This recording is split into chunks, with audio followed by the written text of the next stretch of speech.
I'm Dahlia Sassoon. I'm in Los Angeles and I'm a 3D architectural and interior designer. I'm a leader in EDGE because I love being part of a successful community. Leo Yehuda, chairman of LEAD. I'm involved with EDGE because I love being surrounded by successful people. Hi, my name is Ita. I'm from Miami, Florida. I'm in EDGE because I love Israel and because I want to develop my personal and professional network. Hey, my name is Ran, I'm from Los Angeles. I'm a leader in EDGE because I want to develop my personal and professional network. My name is Danielle and I am a leader here at EDGE Miami, Florida, and I'm so honored to be part of this awesome group where I know that together we can achieve all things. My name is Shani Gill from Los Angeles. I'm a realtor as well as chair of the amazing ISC Care. And I'm a leader in EDGE because I want to connect with like-minded young professionals, and I love being part of this amazing and really successful community. Thank you. I am a leader in EDGE because I want to connect with like-minded young professionals. I love Israel. I want to develop my personal and professional network. I want to expand my professional opportunities, and I love being part of this successful community. Hi, I'm Carrie Stamps from Las Vegas, and I am a designer. I am in EDGE because I love being a part of this successful community, and I want to connect with other like-minded young professionals.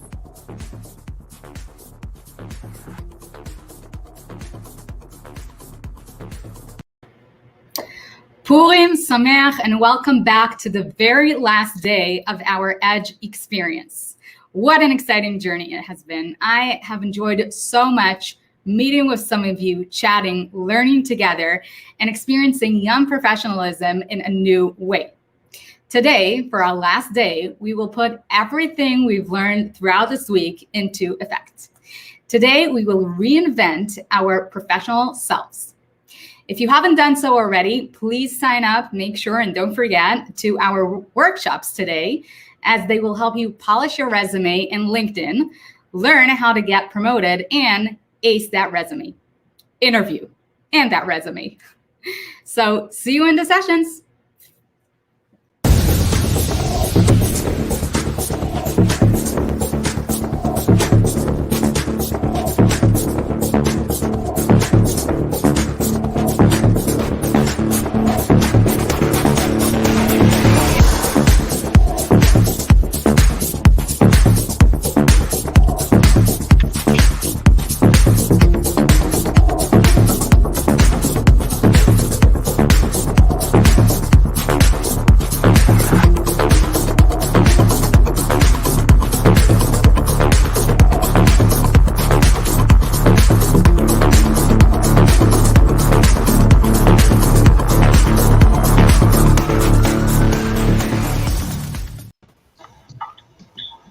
Amazing. Hi, everybody. Welcome. Happy to have you all here.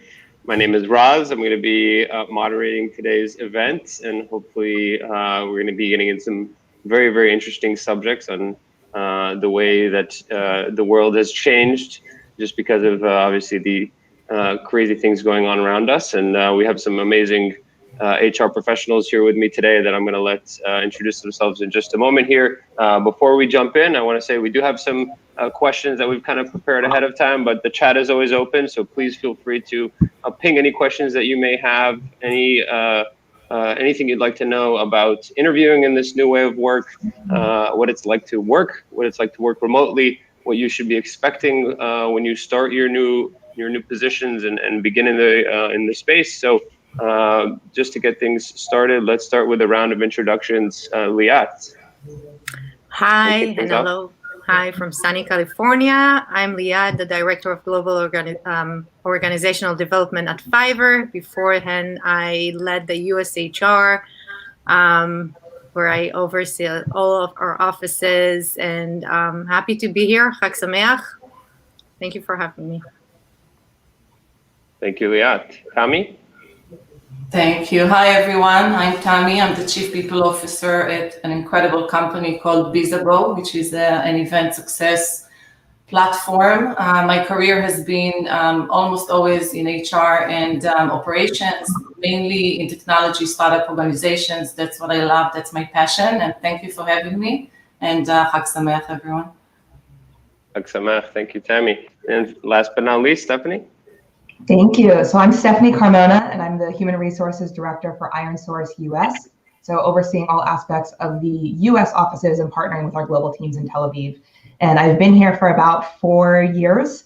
And most of my career has been starting recruiting and following in HR, with most of a slant towards the organizational development side. So thank you for having me here.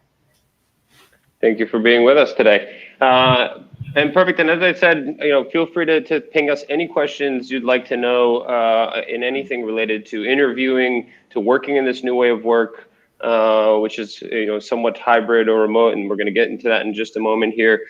Please feel free to do so, and we'll respond to your questions as they come. To kick things off, I'm going to throw a question out to the room here, and it's one that I'm actually also very, very interested in. I want to know kind of your own personal opinions on where we're going and what the future of work will be like. I know we're now, a lot of organizations are in some kind of hybrid model. Some are totally remote. Some have began to return to the office. Where do you see the way of work going? And will we continue in this hybrid model, or are organizations going to continue to stay remote forever? We can start off with anyone who wants to jump in here. Sure, I'm happy to start. So my personal opinion is that yes, we will continue to work in a hybrid model. I think what we need to do moving forward is to make sure we leverage both worlds. So most companies were in person until COVID. Most companies, or almost all companies, went to virtually overnight. And we've learned that people can work remotely. It's efficient and effective in certain aspects, but we certainly also learned that there are some areas that are very, very difficult to maintain when everybody is remote, including maintaining the culture, collaboration, brainstorming, creativity. Those are things that are very, very difficult to continue to maintain when you're only virtual. So I do believe we will be hybrid. I think we need to accommodate it used to be work-life. Now I think it's work-life blended. That's the future.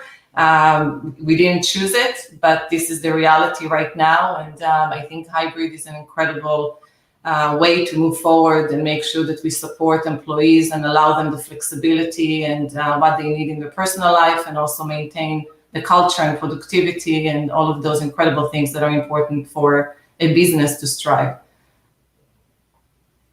Yeah, I agree with what I was going to say. I agree with what Tammy's saying. I think one thing when we think about, this hybrid versus remote, we tend to think of it very black and white, and the media sensationalizes, fully remote work. But I think something that's an important distinction is that when we talk about fully remote, even companies that were doing fully remote prior to COVID, HubSpot comes to mind, they were still integrating opportunities to bring employees together, whether that was through team building or whether that was through offsite meetings.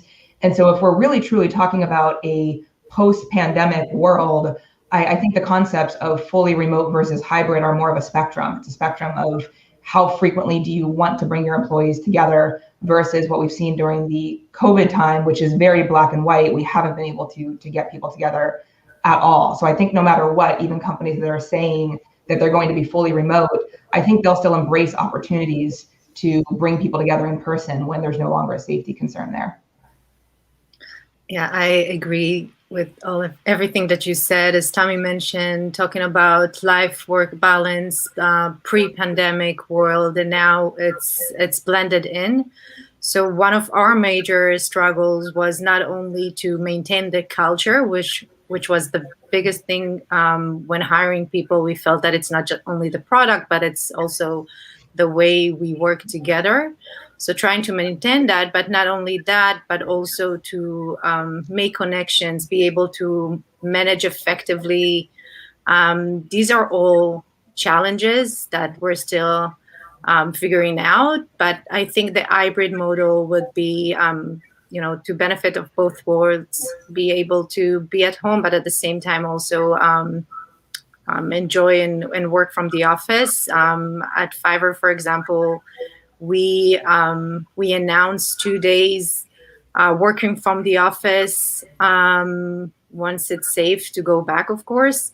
It's going to be same 2 days for everyone globally. So we keep people in the same room at those days, and then working from home the rest of the week. And let's see how that works. We're interested to hear how it goes, and thank you all for your answers on that question.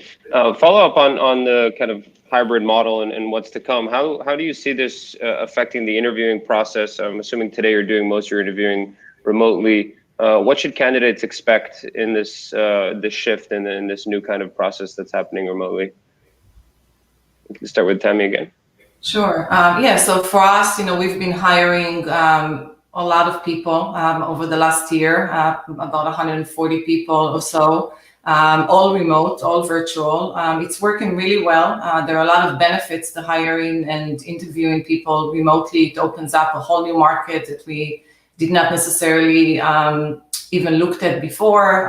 It allows a lot of flexibility when it comes to scheduling, especially when you're hiring in large quantities. It allows a lot of different techniques for interviewing, like panels and recordings and on the fly exercises that people go through. So there's a whole world that we discovered when we turned all of our interviewing process into a remote environment. In terms of how to approach it, I by the way personally think that it will continue to be part of a hiring process probably forever, except we do like to meet people in person, and we did try where it was possible and safe to meet people in person, especially for key positions, even during COVID. But in terms of preparing for those kinds of interviews, I don't think much changed from that regard. You need to come highly prepared. You need to do your research. You need to understand who's the audience and what's going to be expected in each interviewing process.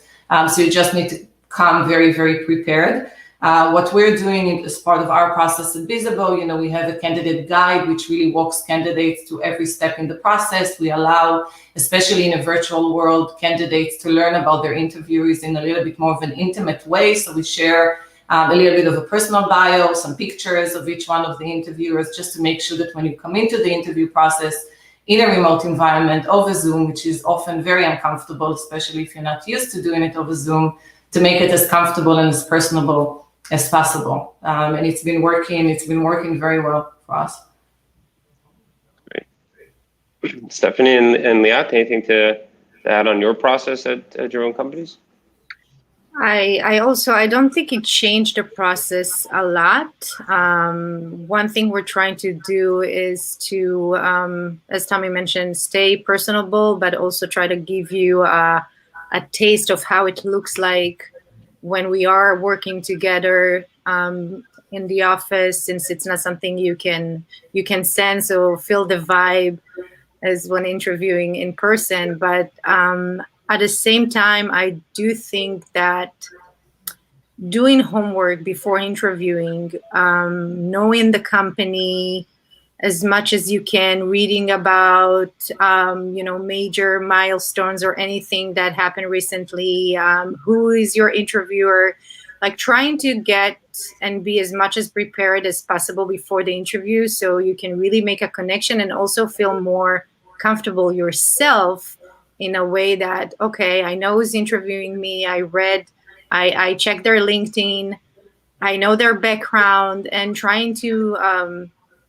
almost like to have some points for a small talk, or try to again exchange that in-person experience over Zoom or online. So really get prepared, know your interviewer, know the company, and I think it's even more than ever important nowadays. Yeah, I'll just add to it. Our interview process transitioned over, as Tammy mentioned, pretty seamlessly. There wasn't really a lot of change. I think what did change was the criteria of what we were looking for. So all of our positions always included a component that was a simulation activity. And of course, during that component, even when it was in person, we were always, looking for how well a person presented. But the criteria for how well you present in person is a different skill set from how you're presenting yourself virtually. And so I think some of the things that we were looking for in terms of ability to act in a virtual world and interact with others, that suddenly became a new hiring criteria that we didn't have before. And then thinking about the virtual world in general, where your resources are no longer sitting all around you and needing to be more proactive about, reaching out to others. Over the course of the pandemic, we sort of evolved what it was that we were looking for in candidates during the interview. That's super interesting, actually, and I think there have been a lot of changes in what we're looking for in candidates. Has that changed for you as well, Tammy and Liat? Just the overall skill set that you're looking for as well, similar to Stephanie? Yeah, so for us, not so much the skill set. I agree with Stephanie completely that how you present yourself over Zoom or over video is very, very different than how you carry yourself in a real life situation. So that certainly is an adjustment that the candidates need to go through. But in terms of what we're looking for, we're very focused on two almost separate, but just as important components when we look at candidates. One is just the human in front of us and understanding who's the person, what they're about, what they care about. Are they going to be a good cultural add to our company? Are they going to thrive in our environment? Do they have potential to continue to grow with us moving forward? And that's always been a very, very big component of the interviewing process at Bizabo, always. We just transitioned some of those elements into the virtual world in different ways, but that remains a very important component. And then, of course, it's the professional assessment, and it really depends on the different roles and how we approach them. But we do expect often candidates to come and present to us a home assignment that they've worked on to understand not necessarily the end result, but how they think about problems, how they analyze problems, how are they able to apply what they learned throughout the interviewing process to that assignment. So, all of that is a big part of our interviewing process, which is quite lengthy and very thorough, and none of that changed when we moved to virtual. If anything, we enhanced it a little bit more and tried to make it more comfortable for the candidate to do the same, but over Zoom, just to help them prepare a little bit better for those interactions. Makes sense. Liat, anything to add on that? No, as I mentioned, it's about knowing the company. A part of it is our culture and values. It's something that we also check during interviews. It hasn't changed again during COVID. It was the same. Yeah. Makes sense. And I just have one last question here on before I get into some questions from the chat. I know something that is really important for new hires to understand, or candidates to understand, is the company culture. And obviously, if you're not walking into the office, it's very hard to sense that and feel that over Zoom. Any tips for attendees here on how to recognize good company culture during the hiring process? Yeah, I think there's a lot of different things that candidates can do. Number one is to pay attention whether culture and values are even there, right? On the website, a lot of companies have them, but people talk about it on Glassdoor. If you try to use your network and learn about the company, do people mention the company culture? Is that something that's engraved into the company's PR and communication? If you hear the CEO of the company speak in any occasion, do they talk about people? Do they say that they care? So a lot of, in this world, there's so much information out there. I think it's really important to just do the research and really see and understand if there's a cohesive message around culture and values. Is it even important? And then to also research the actual value, itself, the mission statement and all of that, but especially the values. For us, as an example, there's a value, called We Smile, which sounds very trivial, but when you read what it is, it's more all about your default to positivity. We like people who, generally speaking, are, the glass half full type of people. And if you're not that, you will likely not be very successful in our environment. So to really take a minute, read them, understand what they are, and then ask a lot of questions during the interview process. For me, an interview process is a two-way street. It's not us assessing a candidate, it's also a candidate assessing our company. So listen very, very carefully to what the interviewers are saying. How do they present themselves? What topics they bring up, be prepared to ask questions, ask about the culture, ask about how is it, practiced every day, not just what the statement is, but what's actually being done. And all of those different data points give a pretty good picture whether every company has a culture, but whether it's a good culture that you would feel comfortable in or a culture that is not a good fit for you. So that would be my recommendation. Sometimes I like to advise candidates, and I'm sure this is true beyond COVID, to ask about what's not a good fit in the company. I know one time I was told that your culture is as much what you are as it is what you're not. And I really liked that kind of approach, because sometimes culture from companies, as Tammy mentioned, it's on the website, but is it real? It can feel like a sales pitch. And so I think one of the things that I like to share with candidates, and I like it even more if candidates are going to ask directly, is, what kind of person wouldn't be a good fit in this environment? And it's important, I think, for candidates themselves to also be self-aware of what does good culture mean to them? What is a good environment for them? Are they looking for the happy hours and the interpersonal type things? Or are they looking for more of a work-life balance? It's not to say you can't have both, but know your own criteria before you just kind of get sold on the pitch of culture from the company. Yeah, not much to add to that. Research, get to know the company, look for the value, the mission statement, ask questions. You can ask what would make me successful, not just professionally wise, but also with the cultural fit, and how is it like? What you enjoy the most working at this company? As Tammy mentioned, it's a two-way street. It's not just the company interviewing you, it's also you asking questions. And if anything, it even shows that you are interested. And I personally like that, again, the candidate will come prepare and have a set of questions on their own that they really want to get to know the company. And I find it impressive. I will add maybe just one more tip. Use your network. We're all very much connected right now. I love to speak to people who are no longer at the company. Try to find people in your network that are no longer at that company and connect with them and ask them why. Try to understand if it was about the culture, if it was about, something else. A lot of people are very willing to share.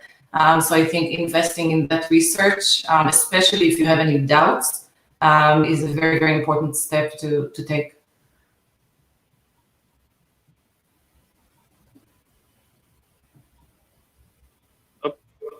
Hopefully everyone can hear me. I'm having some connectivity issues. Thank you all for your answers. That really helped a lot, and hopefully everyone in the audience wrote down some great tips for their upcoming interviews. We did have some questions in the chat as well, and I know we all come from Israeli American mixed companies. What are the differences that we should be expecting as we're interviewing? Definitely there are a lot of cultural differences. And I guess there's a question that says, what are we doing wrong? So I'm assuming there was something done wrong in the interviewing process, but what are the expectations when we're Israelis interviewing an American company and vice versa? What should we be adjusting? We can start with Tammy as well here. It's a little hard to say. I think it's very different, but again, it goes back to just knowing your audience, understand who you're speaking to. Come prepared. I think us as Israelis sometimes like to just wing it, which is okay in some situations, not so much in an interviewing process. So just take the time prepared. I think appearances, although most companies right now are not looking for a suit and a tie anymore, but still to come look polished, be in a quiet place, no distractions, show that you're focused on the person in front of you. I think are all very, very important tips for everyone. And again, us as Israelis tend to be a lot more casual and a lot less prepared. And I think that's something that's really important for anybody interviewing. I think those are the top two things that I can think about. Definitely helpful. So don't come with a beard like this one. I'm assuming won't be hiring me. Stephanie, as an American working in an Israeli company, I'd love your perspective from the other direction. What are the major cultural differences that you recognize? And then I'll ask you an additional question on the hiring process as well. Sure. Something I will say that has helped me as an American working for an Israeli company, there is an amazing book. It's called Culture Map, and it's by Aaron Meyer. And I read it when I first started at IronSource, and I have since done trainings for others on kind of the content in this book. It's not a book about Israelis and Americans. It is a book about 8 different dimensions of culture that basically cultures across the world can be looked at and measured on. And of course, it does highlight, of course, the US and Israel is in there as well. And it gives you a way of understanding what some of those more nuanced cultural differences might be. So I realize this isn't a direct interview tip, but I do encourage people, if anytime that somebody is going to another country from whatever their home country is, this book can be really instrumental in kind of understanding the relativity between what you're used to and where you're going to. I will make one comment specifically on interviewing. There's one particular interview question that I have consistently seen people in both directions not do well on, meaning that if an Israeli asks it, they don't like the responses from the Americans, and if an American asks it, they don't like the responses from Israelis. And it's the question that, what's an area where that you failed, or kind of stated in the more American way, like what's a challenge that you've had? And what I've come to find is that, you know, Israelis really value transparency and directness, and what they're typically looking for in this answer is they want to hear something good. They want to hear a real, genuine way that you have experienced some kind of failure. And if the answer is too light, then they tend to feel like you're not genuine, you're not authentic, you're BSing, you're not really sharing. Versus on the American side, you know, the interest tends to be more on the, you know, what was your thought process? How did you fix it? What did you learn? And we almost have kind of this game of like, give us a story that's good enough that we see a failure, but don't tell us anything too bad that might make us hold it against you. And so it's just kind of an interesting one, and understanding what each of the cultures is valuing. I would answer the question completely different. If an Israeli was asking me, I know that they want a good story, versus if an American's asking me, I'm going to give them the, well, sometimes I tend to, you know, I work too hard. I don't have good balance in time. You know, we kind of have these fluffier answers that are expected. And I don't want to make a judgment of what's better or worse, but it is just a difference in knowing who your interviewer is and what they might be expecting for the answer. Right, yeah, that's a key component here, right? Knowing the interviewer is definitely going to play a big part here. Liat, from your perspective, anything to add on this? So again, I want to emphasize the research part. Looking for a job is a job for itself. It starts when you're from building their resume. So knowing what should be included, look for keywords, make sure they're on your resume. Some companies like to see structure, specific structure on resume during the interview. As Stephanie mentioned, also when you answer a question during an interview, if you're interviewing for an American company, most likely they want to see an answer that includes the situation. How did you deal with it? What was the impact? So again, look for all those clues and that information online. Ask people who've been interviewing, join Facebook groups, really work on it, work for it. And make a research. And the second thing I wanted to mention on that regards is, so you asked about skills in the previous questions, and I think that sometimes understanding that we may have disadvantage and we might be less familiar with culture or not being an American, you can use that disadvantage to show how it actually helps you being adaptable, being flexible, creative. Use and present those disadvantages or gaps as an advantage. And I think it also helps to nail some of the interviews. That's great. Thank you all. Those are some very, very good tips, and hopefully, Limor, you got your answers there. And we'll have some good tips for interviews moving forward. I did get another good question here, which is actually also on my list, just around the work-life balance. I know now it's become extremely difficult to close the computer at the end of the day and sign off at 6 p.m. because it's right in reach, and we're not really moving away from our workstations, not moving very far away from our workstations. Any tips and strategies for a healthy work-life balance that you'd like to give kind of to the room here? We could start off with Tammy as well. Yeah, it's about discipline, number one, making it a priority and knowing it's important. And the second thing, what I found, and the last year has been a challenge for everyone, adjusting first to, being home and not being in an office, then getting used to the idea that this is not a quick thing that's going to go away, and then the reality set in that this is our new reality, and we're all stuck at home for an extended period of time. And we've tried different things and different suggestions for our employees who were struggling, with finding that work-life balance, and burnout is very, very real, and was very real considering everything that happened in the world, including a high volume of work and all of that stuff. So what I find very useful is the concept of micro breaks or micro vacations. So people do not take long vacations right now as a general statement. They don't go out of the country. They don't necessarily travel. We are home. We are in our kind of immediate surrounding with a group of people that we've basically spent the last year with. So taking some time and taking a small break goes a very long way to keep that balance. So if you're an early morning person, waking up early and not opening your machine immediately and just taking an hour to take a walk, or drink coffee, or whatever makes you meditate, yoga, whatever makes you happy. If you are the type of person that doesn't move from your screen all day, put some time on the calendar at 12 p.m. to go and take a walk outside and breathe somewhere. So all of those small things that are meaningful to you and can help you have that balance, do them and build them into your schedule, and make sure that you keep consistent and just continue to do them.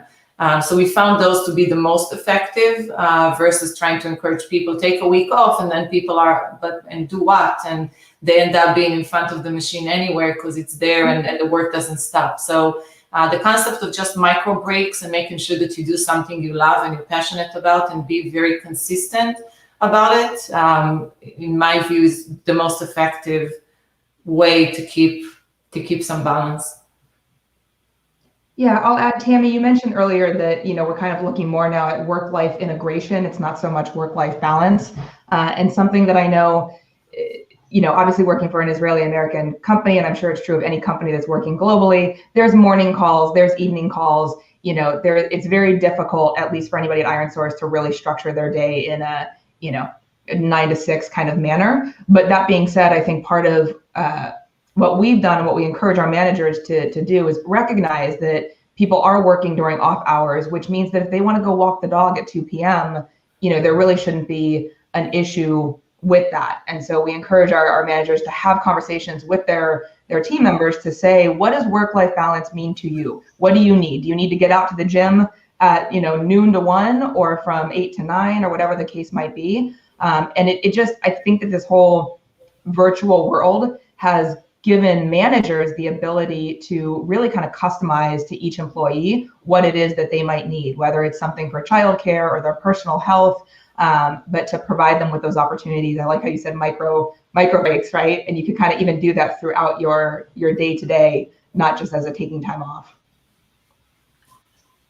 We also we provided our managers some tools to incorporate into their meetings. So, for example, questions like talking with their employees, understanding how things are at home, when are you most productive? For example, it's one of the questions, like really open it up and have an open conversation and communication about it. Blocking hours when you want to be with the kids or just exercise or watch TV doesn't really matter, but acknowledge that the situation is different.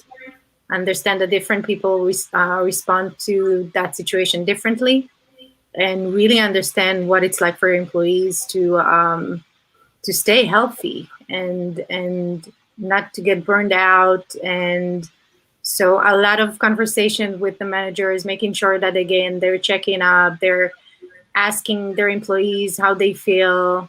Not everyone feels very natural about asking those questions, but that's why we also have the HRs checking on the employees as well, and with the managers. And we also, like in a plane, you need to take care of yourself in order to take care of others. So we're doing a lot of work with the managers to ensure they are doing okay, so they can support their team and be a role model. Because if your manager is telling you to take breaks, but they're not, living by it, so the employees don't really feel supported. So it's a lot of work and conversation, a lot of communication around it. We also providing different times that for employees to actually take a break if it's virtual sessions for, like exercise, baking, cooking classes that we put on their calendars. They can join. They know that they can take a break. We have virtual session for the kids, almost like babysitting, but just to keep them busy and entertained, so their parents can do something else at that time. So it's a lot of work around that. That's great. I love to hear those initiatives. Or Tammy and Stephanie, do your companies do any kind of interesting social initiatives to be able to help your employees stay kind of healthy in the mental aspect? Yeah, we do everything that Liat mentioned and more. I think our challenge as a people team is that it's been a year and we've done a lot, and we're trying to keep it different and creative. So it's becoming more and more of a challenge. But we do address everything that Liat mentioned, and we do some activities to provide people, yoga classes and training classes and some competitions to encourage people to participate. We've done the cooking, we've done remote travel sessions, we bring speakers. We do like to do that, for just to change a little bit what people think about and shift the conversation from the day-to-day and the actual work to different topics. We have a speaker coming in for Women's Day as an example to talk about the issue of women's rights in general, but also the violence that we see, increasing, unfortunately, during COVID. So we try to just engage people in many, many different ways on different topics that are not necessarily work-related, to make sure that we allow people to continue to live a full life, even though they're stuck at home working 12 hours a day, to make sure that happens as well. So yes, and it's becoming more and more challenging as the time goes by, just because, I don't know, I'm a little bit finding it difficult right now to find unique ideas. So, but yes, we do all of that. That's great. I think we're all having a hard time finding unique ideas at this point, so you're not alone. Stephanie, anything to add?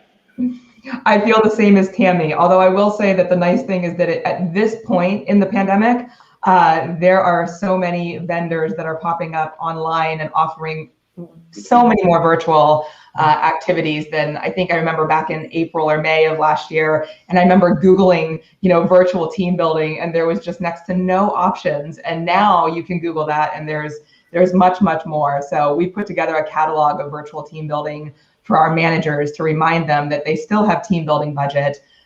They still can do this. We've done virtual wine tastings. We've done virtual, not scavenger hunts, escape rooms as well. And so that's kind of been something fun. I think something, as Tammy mentioned, we learned pretty early on that in the virtual world, things get stale very quickly. When you're in the office, you can do a standing monthly happy hour and everybody loves it and it's great. But when you're virtual, you really have to keep changing it up. And so that's been our focus for 2021, is being a lot more proactive with the virtual events, planning calendars out for the quarter, and keeping those events fresh and different. What I do like about it, though, is that I felt like in the office, when everybody's present, there's kind of an unspoken rule that if there's a company hosted event going on, you're expected to participate. In HR, we call this mandatory fun. Whereas I feel like in the virtual world, there's a lot more options. We've got the yoga classes, we've got the Valentine's Day, we did a chocolate tasting course, right? And so people can join the different things that are of interest to them. And we found that employees really like having different things that they can gravitate to that attract their interest versus a one-size-fits-all approach. Love to hear that. And definitely for all the candidates in the room, I think something important to kind of ask about as you're going through that interviewing process. So make sure you know which social initiatives are happening, if they're important for the organization, because we all know how important they are for our mental health and well-being. So I think I'm right up on time here, if I'm not mistaken. We just went about a minute off over the time, sorry. But thank you everyone and our panelists for being part of this. I know I learned a lot today, and hopefully everyone in the room did as well. It was a real pleasure to have everyone here, and I look forward to hopefully doing this again next year in the next Edge Experience Summit. Thank you for having me. Thank you. Thank you, everyone. All right.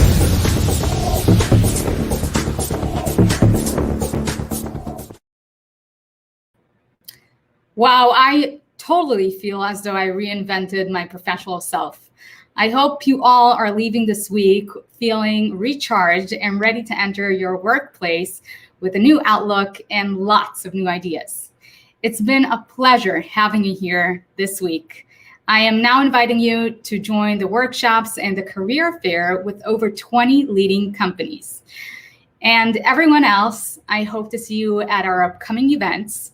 Have a wonderful weekend and Shabbat Shalom.